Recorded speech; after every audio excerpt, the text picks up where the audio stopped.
নমস্কার বন্ধুরা, আমি মানস বিশ্বাস দ্য বং ইন্সপিরেশন ইউটিউব চ্যানেলে তোমাদের সবাইকে স্বাগত জানাই। আশা করি তোমরা সবাই সুস্থ আছো এবং ভালো আছো। তাই কিছুক্ষণ আগেই তোমাদের WBPRBর অফিসিয়াল ওয়েবসাইটে একটা নোটিশ প্রকাশিত হয়েছে, তা সেটা নিয়ে আজকে তোমাদের বলবো। তা দেখো, রিক্রুটমেন্ট নোটিফিকেশানে তোমরা notice for attention to candidate এখানে তোমাদের ক্লিক করলে দেখো 15 তারিখের একটা নোটিশ কিন্তু দিয়েছে।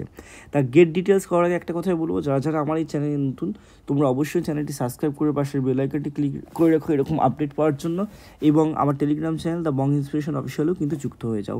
তা গেট ডিটেলসে গেলে একটা কথা তোমাদের এখানে বলা আছে যে general instruction to the candidate as well as aspiring applicant for different post. অর্থাৎ তোমরা সবাই জানো যে WBPRBর তরফ থেকে Kolkata police constable, WB constable এবং WP SI 3টে ফর্ম ফিল আপ চলছে।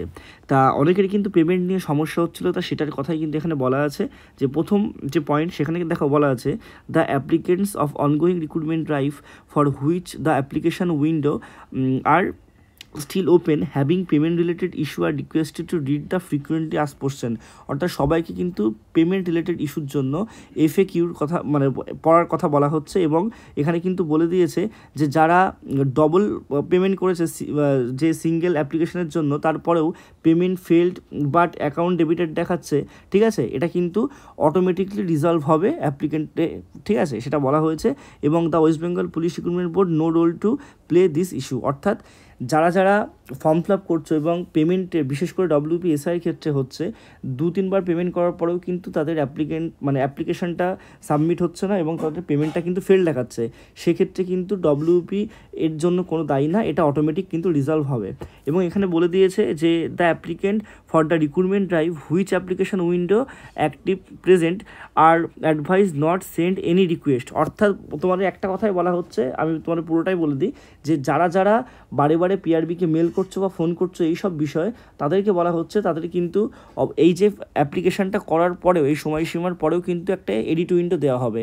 তা এই যে অ্যাপ্লিকেশান এখন চলছে, প্রায় 1 মাস সময় আছে, 1 মাসের মধ্যে রিজলভ না হলে তোমার এডিট উইন্ডো দেবে।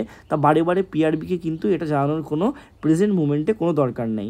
এবং এখানে দেখো বলা হয়েছে যে পার্সোনাল ডাটা, তারপর কাস্ট, ক্যাটাগরি, এইগুলো যে সাবমিটের কথা বলা হচ্ছে বা মডিফিকেশনের কথা বলা হচ্ছে, এগুলো যাতে শুড নট বি সেন্ড, PRBকে না করানো হয় বা না বলা হয় বারে বারে এই জিনিসটা নিয়ে, কারণ PRB এর আগে কিন্তু বলে দিয়েছে। দেখো একটা কথা বলে দিয়েছে যে even then if any candidate want to send mail to inform any others issue to this board related to the recruitment, the candidate must provide the following information, ঠিক আছে। অর্থাৎ এখানে একটা কথাই বলে দিয়েছে যে তোমাদের KPSI এর ক্ষেত্রে বা সার্জেনের ক্ষেত্রে বা তোমার যে ফর্ম ফিল আপটা চলছে 3টে ফর্ম ফিল আপ, সেই 3টে ফর্ম ফিল আপের মধ্যে কারোর যদি ক্যাটাগরি নিয়ে কোনো সমস্যা থাকে, কারোর যদি কাস্ট নিয়ে কোনো সমস্যা থাকে, তারা এরকমভাবে অ্যাপ্লিকেশান দিয়ে কিন্তু PRBকে মেল করতে পারে। কিন্তু প্রেজেন্ট সময় যেহেতু তোমাদের ফর্ম ফিল আপটা চলছে, এই সময় তোমরা আগে থেকে PRBকে মেল করো না, ঠিক আছে, সেরকম কিন্তু কোনো ব্যাপার না, অটোমেটিক তোমাদের এটা রিজলভ হয়ে যাবে। তা সবাই সুস্থ থেকো, ভালো থেকো, আর অবশ্যই যারা যারা KP কনস্টেবল এবং WPর জন্য প্রিপারেশন নিতে চাও, আমাদের নিচে দেওয়া হোয়াটসঅ্যাপ নাম্বারে যোগাযোগ করতে পারো। সেখানে তোমরা মাত্র এককালীন 600 টাকার বিনিময়ে কিন্তু আমাদের কোর্স পারচেস করে পড়াশোনা করতে পারো। ধন্যবাদ।